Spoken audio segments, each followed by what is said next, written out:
Saunders Hot Fudge Sunday. It's time to start the program, so I'm going to have, please keep on eating, keep on talking if you wish, but I want to start the program so that we'll finish on time. Justices, society members, assembled guests, welcome to this, the 20th annual membership luncheon of the Michigan Supreme Court Historical Society.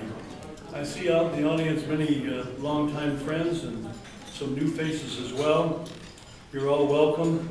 And on behalf of the Board of Directors of the Michigan Supreme Court Historical Society, I want to welcome you and I want to thank you for your continued support of the Society and for your interest in the activities of the Society. The directors of the Society met this morning and we dispatched the business of a full agenda.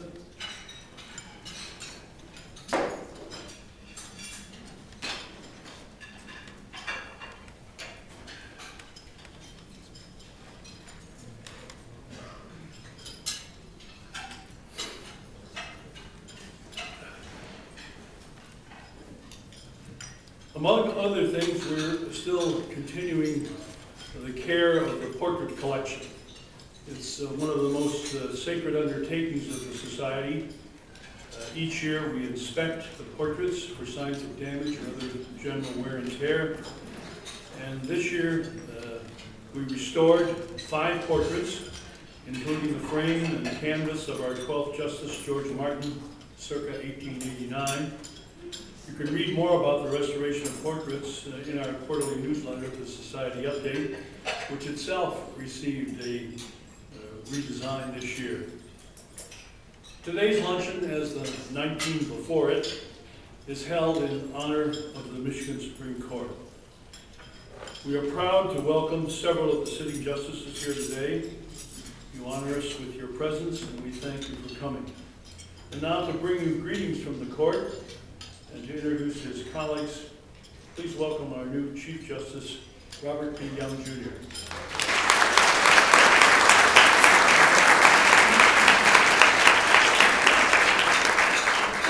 Well, thank you, and welcome. It's always a great pleasure to see so many familiar faces, and I always enjoy these luncheons. In fact, I was a little torn by having to come up here and leave my Sunday. The Society also manages to find diverting, interesting speakers, and has done so again today. But part of my job, perhaps the only job I have today, is to introduce my colleagues present today. Our senior member, Michael Cavanaugh. There you go.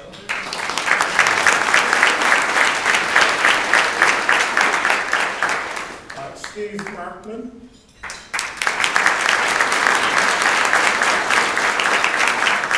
Diane Hathaway. And Mary Beth Kelly, one of our newest judges. Our newest justice, Zara and Marilyn Kelly, are out of town and send their warm regards. I'd also like to recognize 2 of our former justices who are here. My patron saint, Patricia Boyle.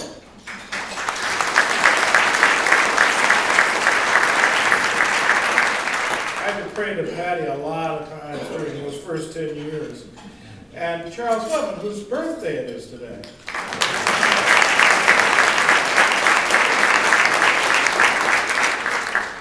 We also fondly remember Dorothy Comstock Riley, who founded this society with Wally. She had a vision of the court as a venerable institution with a legacy worth preserving and ideals that needed to be defended. At the same time, no one could ever accuse Dorothy of being a Pollyanna. She experienced the judicial selection process and all of its complexity and occasional ugliness. She had no illusions about that process, having been both the governor's appointee to and later a candidate for our court. Having been very recently a participant in that process myself, I feel qualified to state that it can be very ugly, very personal, not only for candidates, but for the candidate's family. We have a debate not only here in Michigan, but across the country about how we should choose state court judges. And in an age when the judiciary has become a robust policymaking organ, who gets selected to become a judge matters, as does the method for selecting them. And our process for selecting Supreme Court candidates here in Michigan is idiosyncratic because the candidates are nominated by political parties but run in nonpartisan elections. Now that's a product of the evolution of our process from partisan elections that we had until the 30s.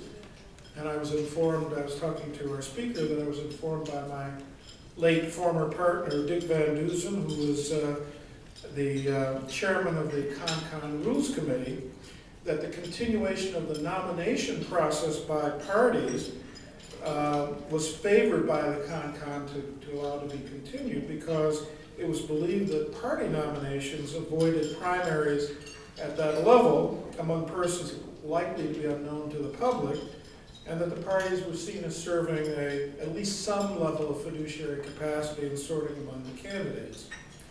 But much of the focus today is on whether justices should be elected at all. And I guess for all its warts, I remain committed to judicial elections where people retain the right to control those who have the institutional power, if not the constitutional warrant, to revise our Constitution as well as our society. So I'm looking forward to hearing Professor Hurwitz and his account of how Michigan came to have our unique elective system for choosing justices while also allowing governors a great deal of power to shape the Supreme Court by appointment. I welcome all of you here. Thank you for your contribution continuously to the rule of law. Thank you.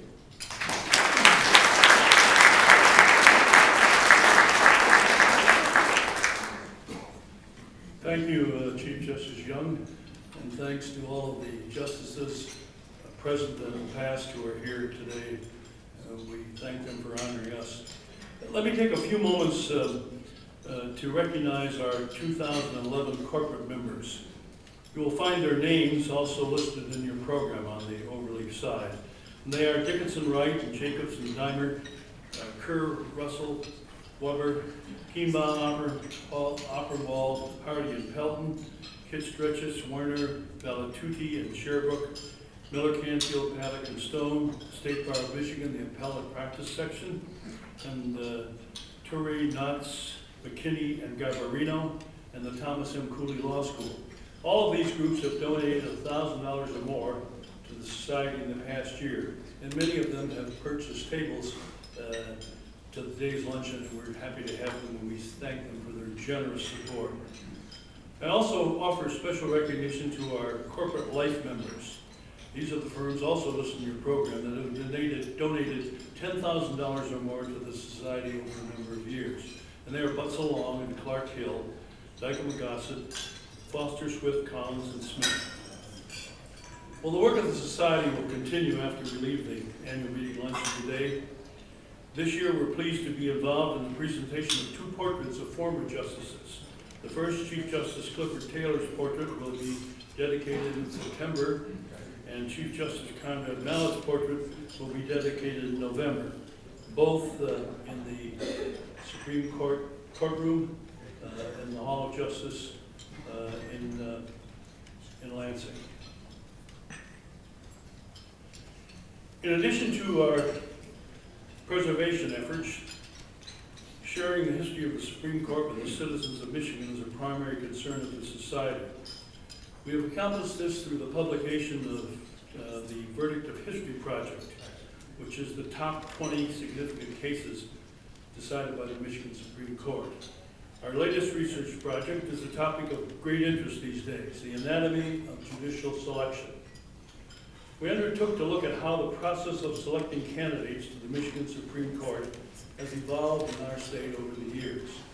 And for more on that subject, I want to introduce to you our featured speaker, Professor Mark Horowitz. Professor Horowitz is an associate professor at Western Michigan University.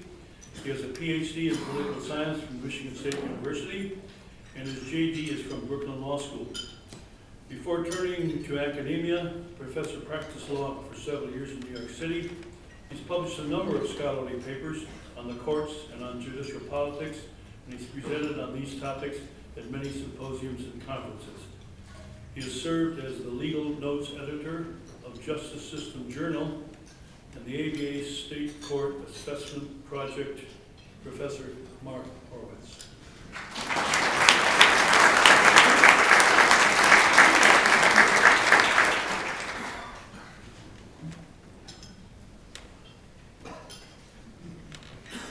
Thank you for that warm and charitable introduction. I want to thank President Riley and the Michigan Supreme Court Historical Society for treating me so graciously. You've made my trip from Kalamazoo well worth it.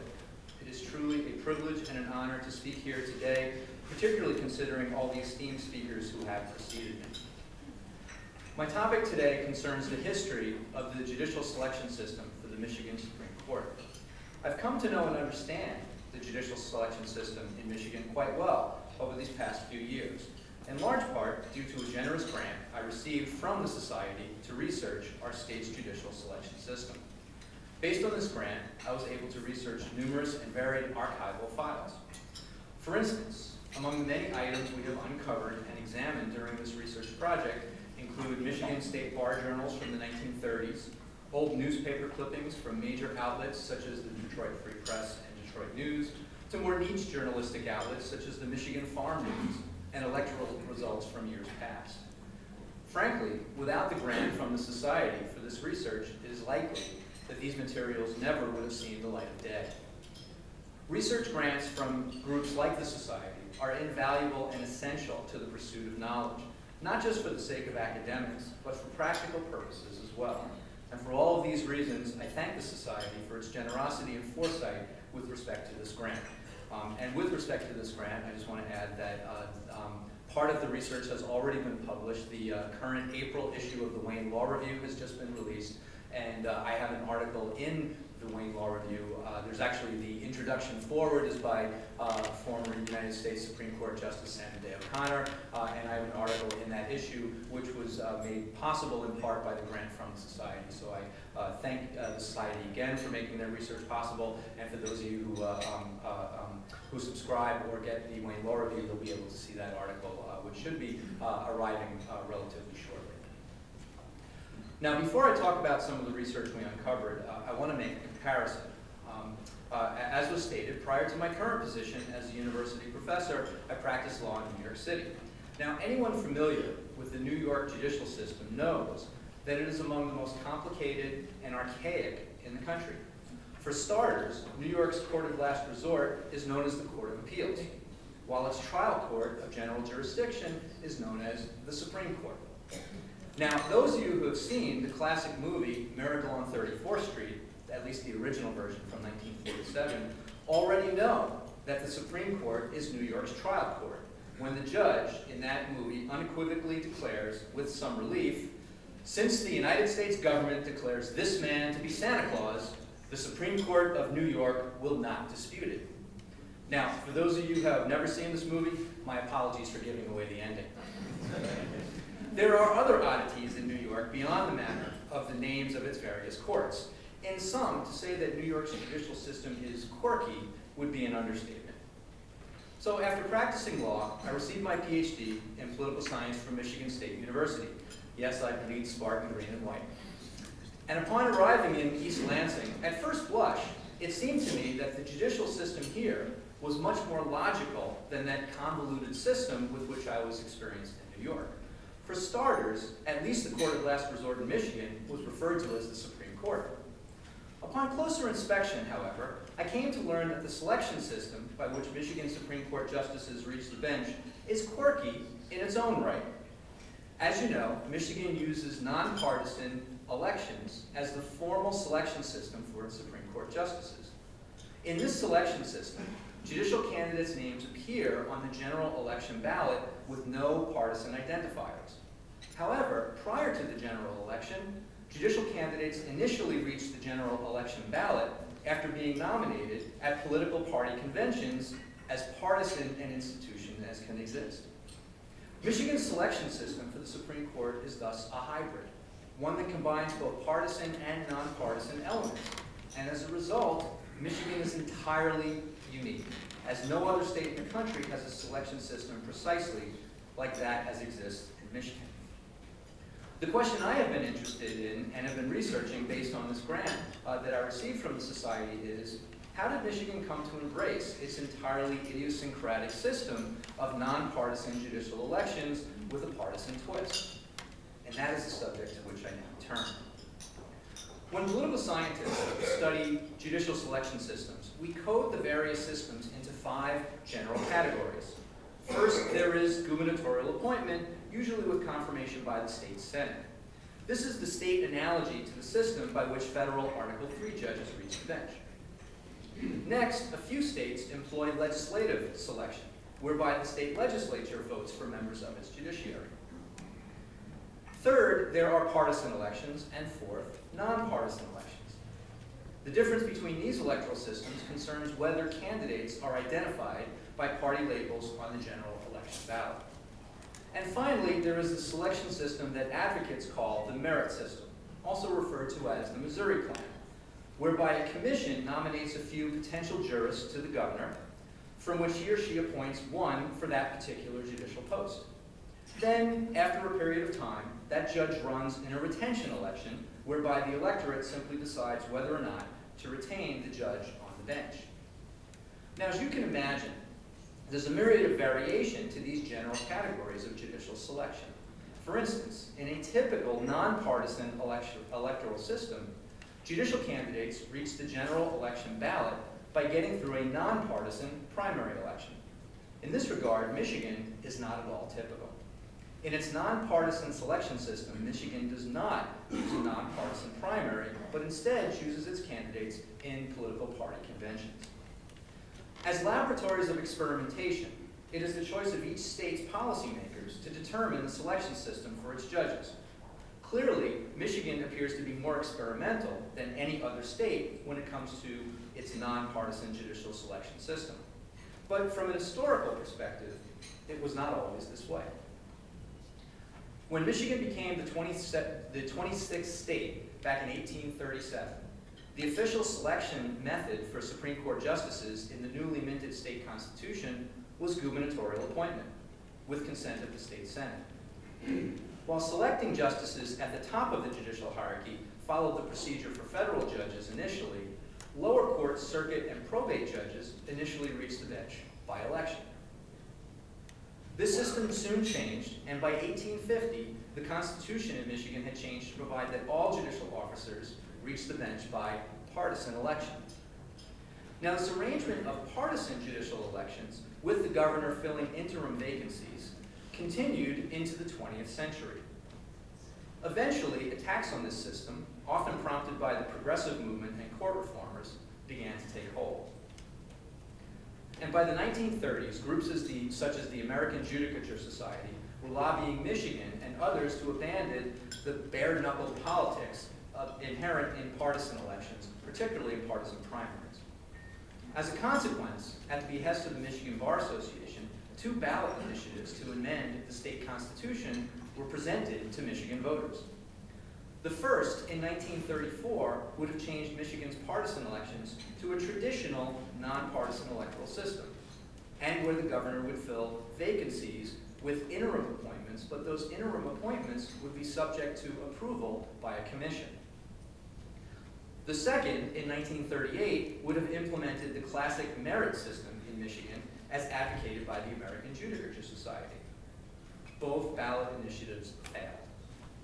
Interestingly, had the 1938 voter initiative passed, perhaps what's known as the Missouri Plan would instead be referred to as the Michigan Plan, because the initiative in Michigan took place prior to Missouri's adoption of that selection system, which now bears its name.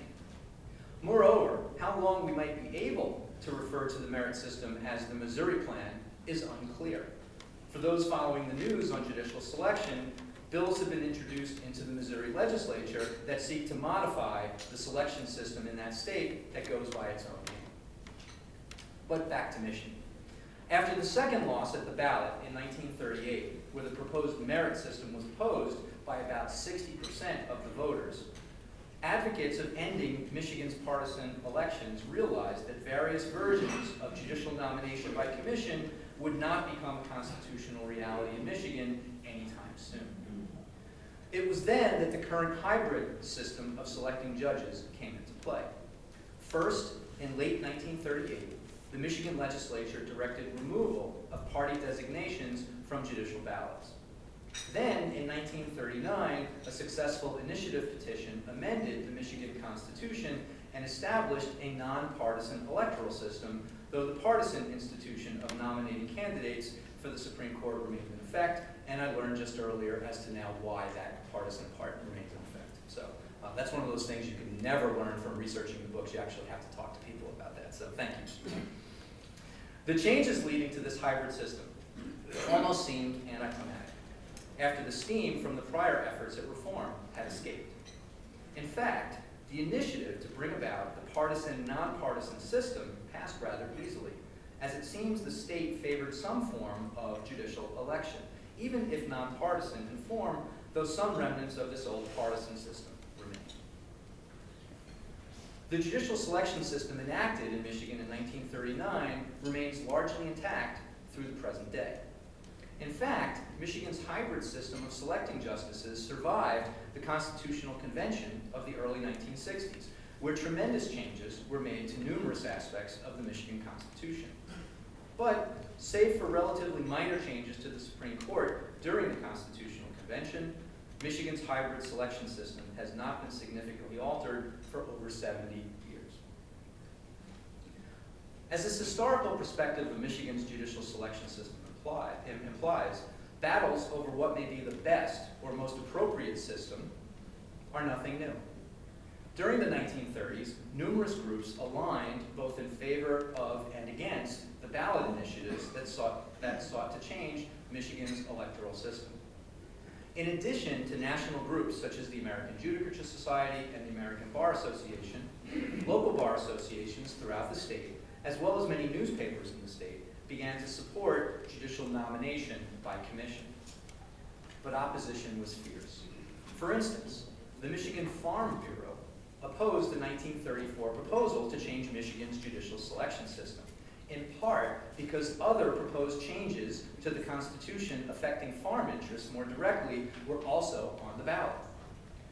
The Farm Bureau joined with other non-farm organizations to form a coalition of minorities, all of which encouraged their supporters to vote no on all of the proposed constitutional amendments. Similarly, in 1938, various unions and a coalition of teachers and educators opposed that proposed constitutional amendment. And in each case, these voter initiatives were defeated at the ballot box. Another issue apparent in these electoral battles concerned the divide between Detroit and the rest of the state. In both ballot initiatives in the 1930s, support for the proposed constitutional amendments was far greater in the Detroit area than in the rest of the state. In fact, the 1934 referendum carried in Wade County, but was strongly opposed and ultimately defeated by rural voters far from Detroit. Do the battles from the 1930s have any application to the present? Well, in many ways, yes, they do. Efforts to change Michigan's hybrid selection system continue to be made. In fact, nearly every decade since the current system was implemented has seen proposals to bring about some version of the Missouri Plan or otherwise to change Michigan's selection system. The past decade in particular has been very active, as judicial reformers have gained traction in their determination to end judicial elections in the United States. Perhaps this renewed interest is traceable to the very public campaign of United States Supreme Court Justice Sandra Day O'Connor in favor of the Missouri Plan. In fact, at her appearance before Wayne State University Law School a year ago, Justice O'Connor made a strong plea that Michigan end its hybrid judicial election system. Whatever the reason for the recent emphasis on the Missouri Plan, while no official legislative proposals to change Michigan's judicial selection system have been made yet or have succeeded, there currently is a great deal of action in other states on potential changes to their respective judicial selective systems. In this regard, we eagerly await any proposed changes to be recommended by the panel currently revisiting judicial selection in Michigan. It will be interesting to follow what happens in Michigan and in the rest of the country, as numerous changes in judicial selection are potentially on the horizon. In conclusion, while Michigan's system for selecting its Supreme Court justices is unique, by no means does that make our state's selection system irrelevant. Michigan's hybrid system makes it a particularly important state to consider with respect to its judicial elections.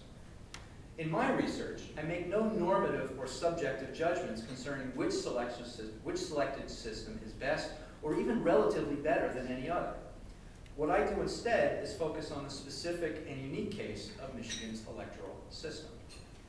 The history behind how Michigan selects its Supreme Court justices provides a glimpse into the political forces among political elites, interest groups, and the general electorate that have helped to shape judicial politics within the state.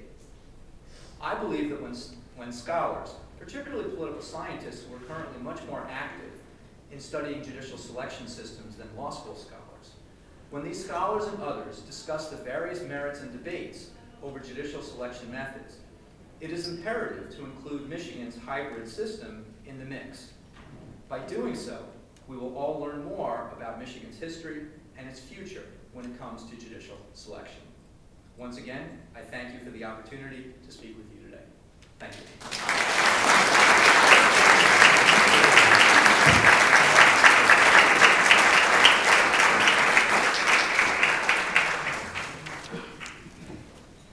Thank you, Professor Horowitz. If we weren't so late, we'd take a referendum on what's your favorite.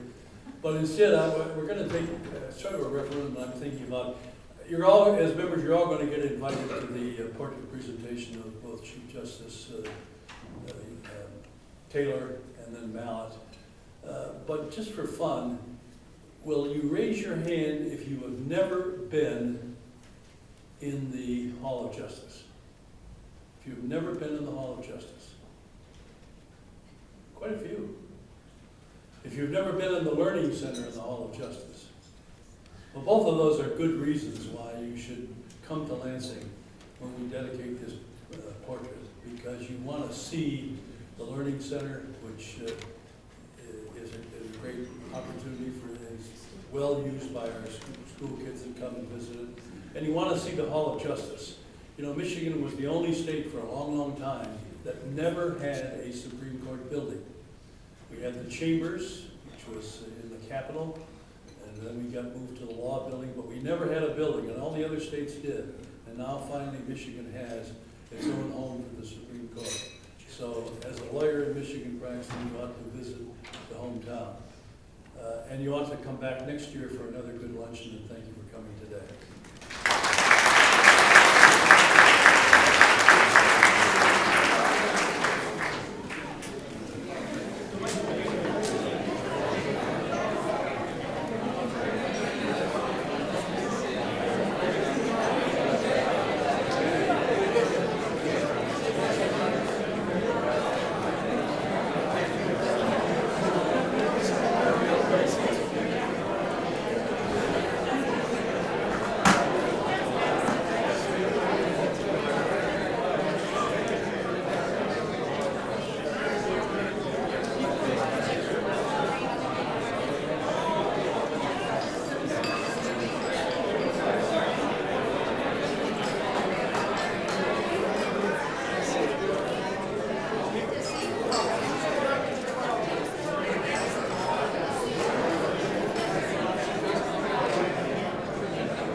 here, baby.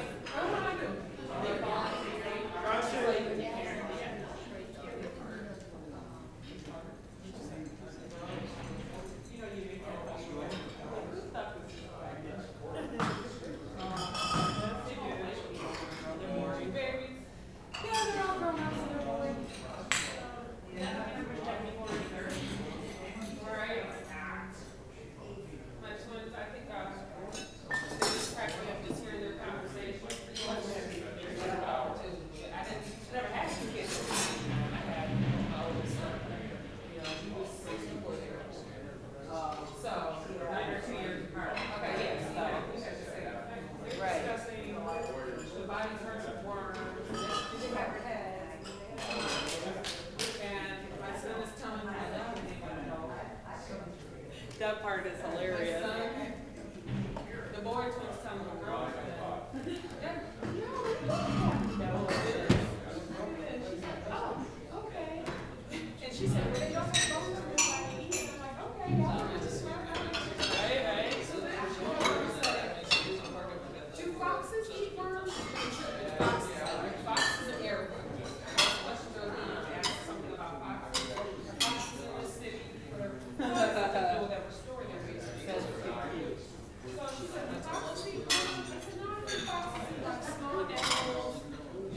And, I think sometimes they might eat fish. And then her brother pipes up. And they eat gingerbread men. Don't forget. Because the story was gingerbread men. And the fox helped her cross the river.